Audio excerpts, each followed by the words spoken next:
always be store agnostic, and will soon release a marketing beat highlighting Unreal Engine 4's support for Steam features. So, following the launch of the Epic Game Store Oh, and real will quick, soon look at that. 88, 12% versus, and that means 88 for them? No, 88 for the developer, right? So 88 for the developer, 12% for them versus what we just read from Sweeney, 75-25. the launch of The the other Epic way Game around. Store Let's check out this Endeavium video. This came out 6 hours ago. Hope you guys like it. Check it out. Steam is by far one of the most popular places to buy and play video games today, and for good reason. While other places like Epic Game Store still attempt to win over players from Steam using, free games and more, the simplicity of Steam retains its top spot as king regardless, Oh, it doesn't sound a little quiet. even to today. So this video will be about How's how that? Epic I think Games it's wants better. Steam to bend the knee to their will. And secondly, how Steam is reacting to Epic waging this war of commerce and Yeah. player There you go. absorption Sorry to about that. see who will become the king of PC gaming in the future. It's a lot, so let's get into it. Let's start with Epic Games. So, as you may or may not know, Epic owns and develops the Unreal Engine, which a ton of games are made on for better and for worse. They're also the owners and creators of Fortnite, the game that will exist 100 years from now when we're all just bones or dust, pretty much. In case you don't True.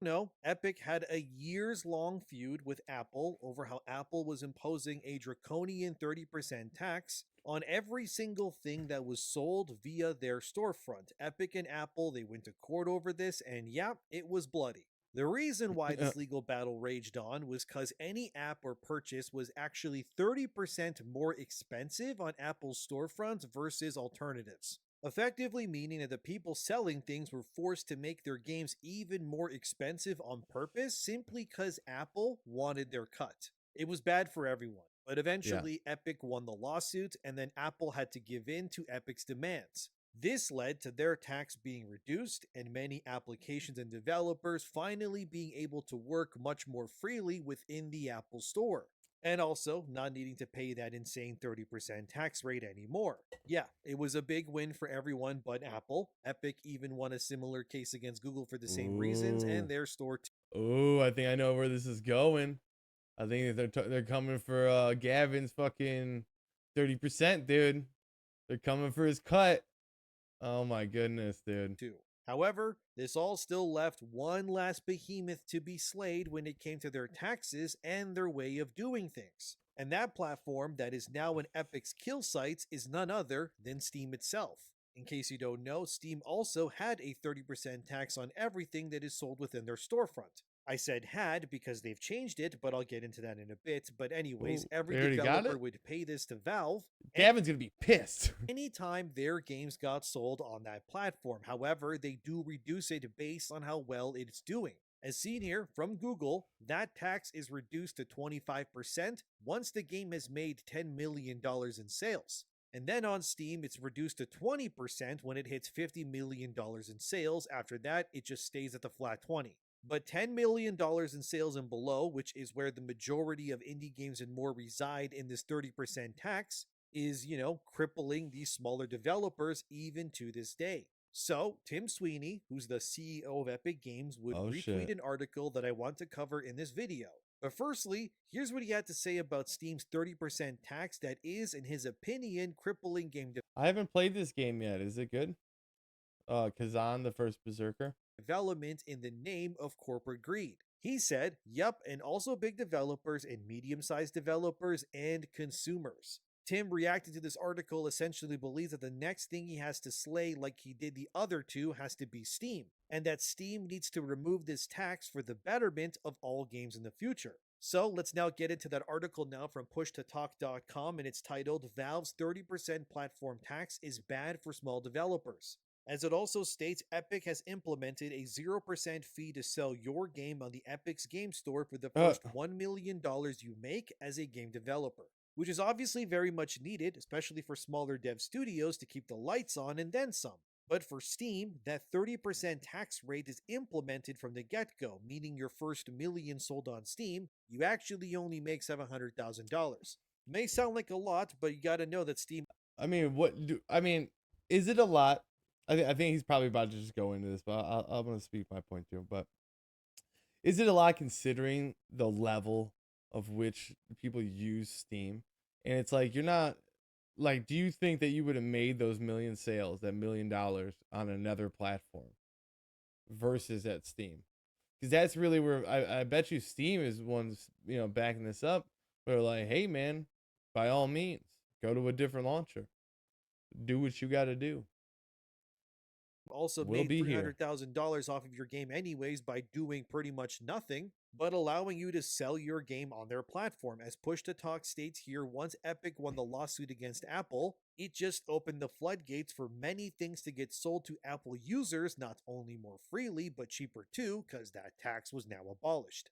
Yet, as they recite in the article, Tim Sweeney, like I said, is now targeting Steam because he believes they too must bend the knee to this market freedom, so to speak.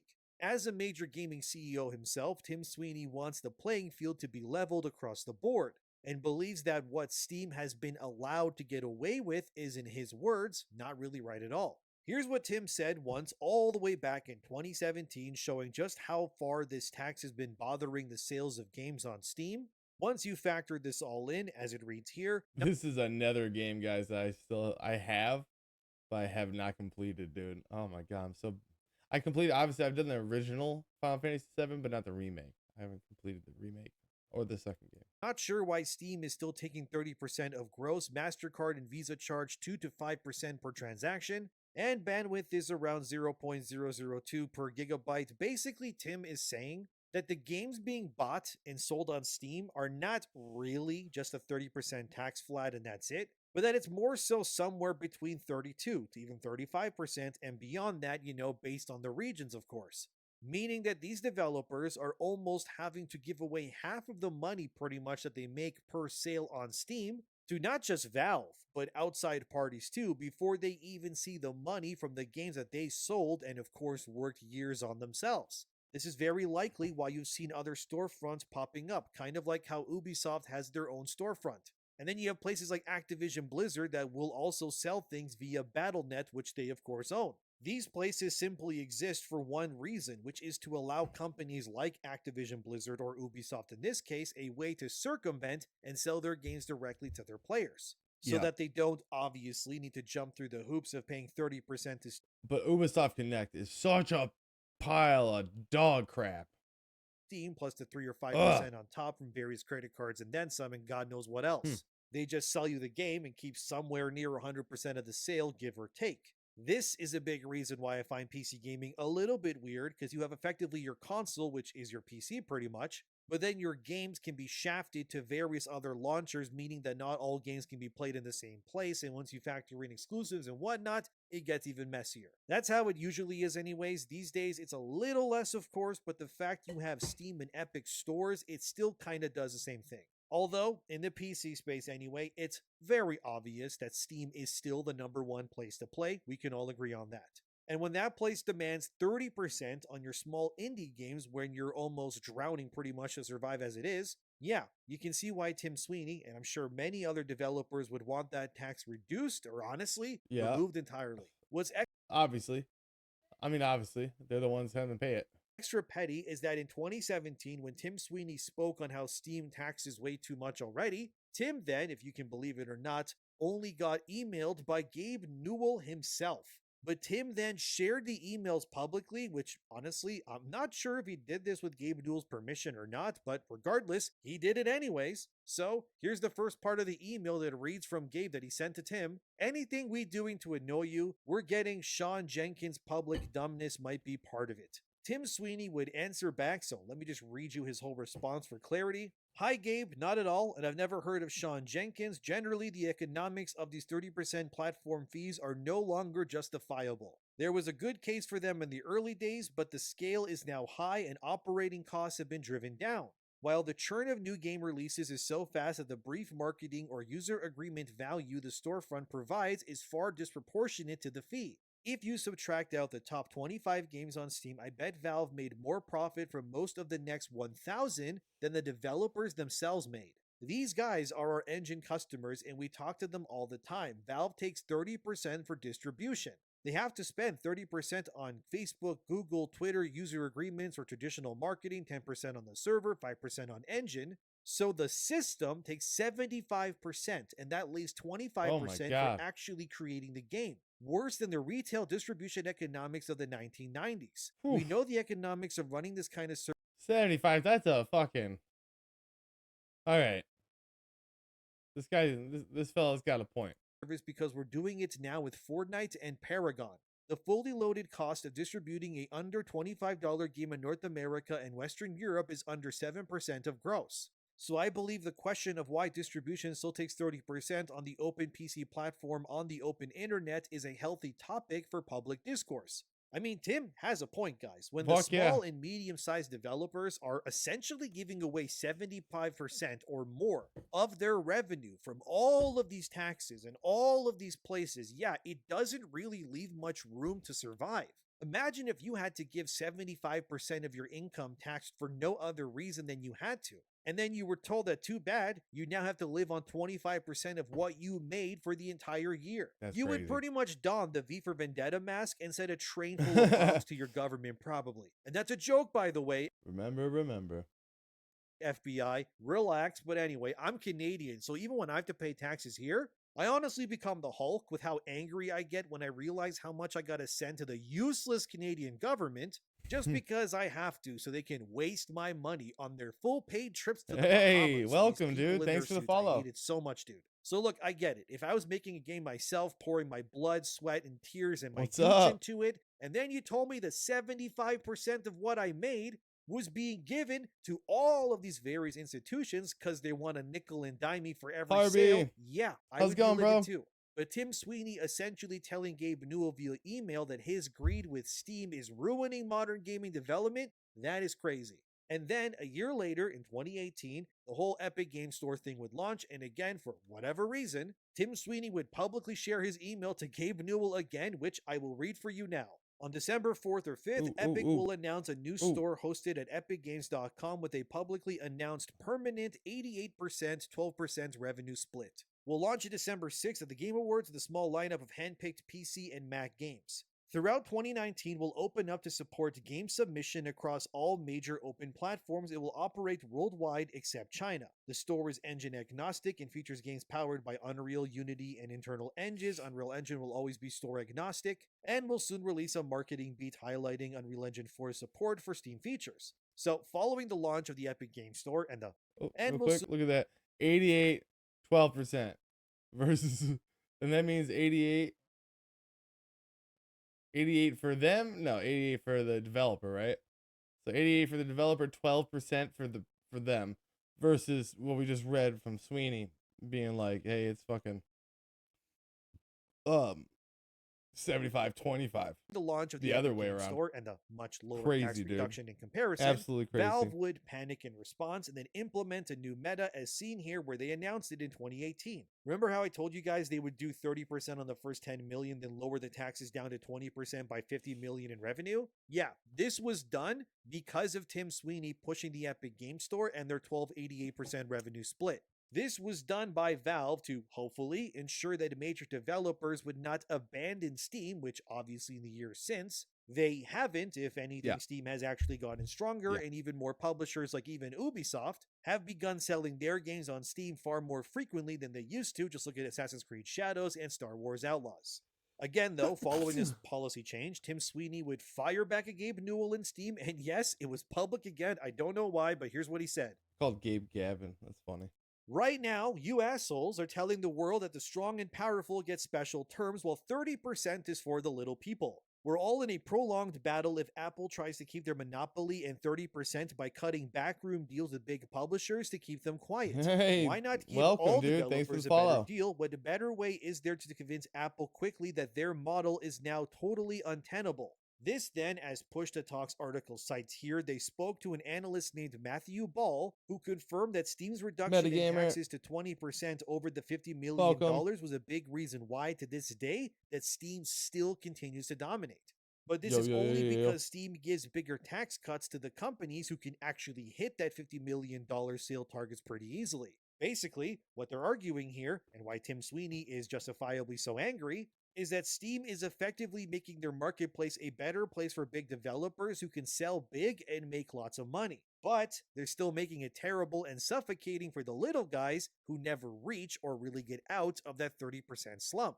So, because Steam gave these tax cuts to the big publishers, it not only kept them there, but they flourished while, of course, drowning the smaller studios. Ooh. But this also had the second effect of these publishers still favoring Steam over Epic Games Store because of its much larger player base in comparison. So from what I could gather online, as seen here, Epic Games Store has been growing exponentially, and that's putting it lightly. They actually hit almost 300 million users by the end of 2024 with around 32 million daily users. But comparing this to Steam, I wasn't able to find exactly how many users overall use Steam. But according to PCGamesN.com, Steam has around 40 million daily users a day, so obviously more than Epic, but hey, they are catching up. This means that Steam has actual competition now somewhat as they continue to keep these, let's just call it how it is, somewhat outdated and draconian ways of doing business. As seen here from Push to Talk, the 70-30 split has been a thing actually since the early 2000s, if you can believe it, showing you how long this siphoning of money from small publishers and studios among... I mean, I totally support this lesser cut. I mean,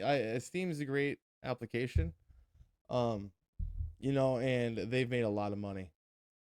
So it's like, if they have to readjust some things for small developers, so be it. I mean, I want people making games. I like these indie games that come out. I like these smaller games that come out.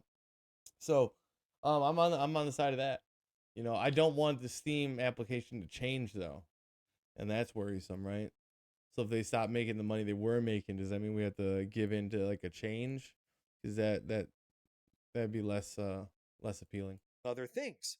But it seems like Epic is not only gaining ground on Steam through the free games that you can claim and more seemingly every single day, but they are still to this day demanding that Steam remove their fees. As seen here, when Tim announced the Epic Game Store a few years back, he wants his storefront to be a better deal for developers and give them more opportunity to keep making better games in the future. Although Push to Talk makes the argument that despite this, users still prefer Steam because in their own words, as seen here, users don't really care if developers get more of their money because they're still getting their games, which, I mean, yeah, that does make sense. It's also made sure that Epic Game Store, when it launched, was still missing features that Steam has had for years, making the user experience superior on Steam versus Epic Game Store. For an example, when EGS first launched, didn't even have a shopping cart function, if you can believe that. But it does seem, despite Epic and Tim's... And they give out, dude, I've gotten some great free games from Epic Game Store, just being on there. Now that they're getting more popular, I'm seeing less good games that they're giving away for free. Figures. Sweeney's efforts that money-wise, they're still making peanuts in comparison to Valve and Steam. As seen here from the analyst, Steam made $14.1 billion in 2024, whereas Epic Games made $1.09 billion in the same year. Yeah, that's a massive difference. We can agree on that one, which means that despite Epic Games' big swing at Steam, they're still not making anywhere near as much as they are currently. However, their platform is technically more developer-friendly, which, I mean, it is. But this does not necessarily equate to something like users, which are the lifeblood of your systems, obviously caring about this either way. The players or users largely won't care who gets more of their money between, you know, Thanks these for the two big dude. Welcome. billion-dollar corporations. To them, it's the same thing. Instead, it will always come down to the few things, that being only one game in terms of where they want to play, which is welcome to the party, Steam, dude. obviously, and who gives them more deals for cheaper, which is, again, usually Steam. Just go look at their summer sales for proof of that. So what this all leads to is that Epic could be viewed in this sense as wanting these changes to Steam simply because they want a leg up on their competition. Yet Steam, like always, seems to just keep winning regardless by quite literally 9 times out of 10, doing absolutely nothing at all but just sitting there and staring out the window, kind of like they always do.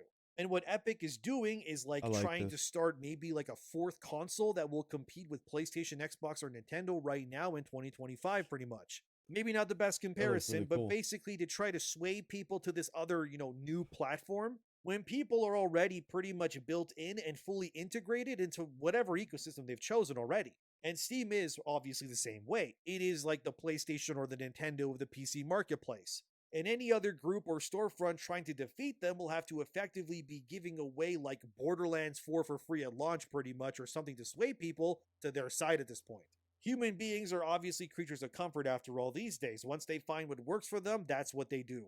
And it's going to be borderline impossible to change it unless you give them a really, really good reason to do so. And unfortunately for Tim Sweeney and Epic, currently that reason that they're giving, which is yes, better for developers objectively so, it does not favor nor does it benefit the paying customer more. Therefore, their pleas, I hate to say it, will probably just fall on deaf ears before anything else. Because it's not the developers that decide where the players go, but the players who decide where the developers go.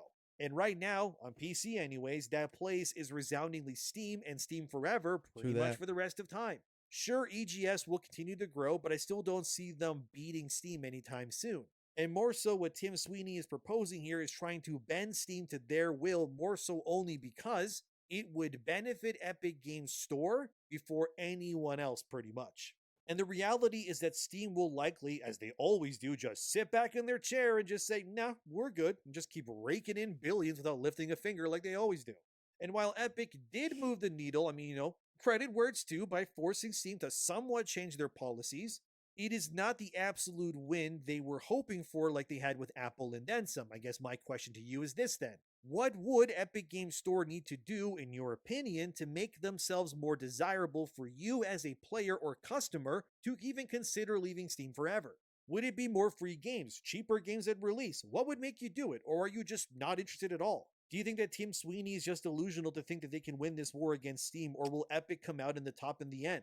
Hey, Regardless, dude, Epic what's is up? Thank making you for the bank not follow. just from Fortnite, mind you, but Man also like their Ebby. Unreal Engine, which is used by pretty much everybody these days. And many of the games sold and played on Steam, they use Unreal to exist and operate. So, yes, Epic is still making bank from Steam sales via the games using their engine. This is more like two giants battling it out, while we're all the civilians that can do nothing but kind of just stare helplessly as the buildings crumble around us. These two have been in like an eternal war for a long, long time. And I do have to say, given that Epic is An only eternal 8 war. million daily active users or so behind Steam, it does mean that they are gaining ground. And who knows, if Epic was able to cause other big companies to bend the knee, which they have, maybe one day they could finally be the ones to cause Steam to bend their knee as well. But time will confirm that or not. But what do you think about all this? Let me know in the comments. I think it's Great really video. interesting myself, which is, why I made this video in the first place. I don't know, man. I like talking about nerdy stuff like this. It's cool to get to understand how these places work, Learn how the sauce is made, as they say. Anyways, thanks for watching. I'll keep you up to date on everything, so subscribe if you want to, and I'll see you next time. Oh, great video. Great video. Oh, go back. Great video. Give him a like. Here, put this in chat. Go watch this video, chat. Give him a like, give him a subscribe. This video is always great. I like him a lot.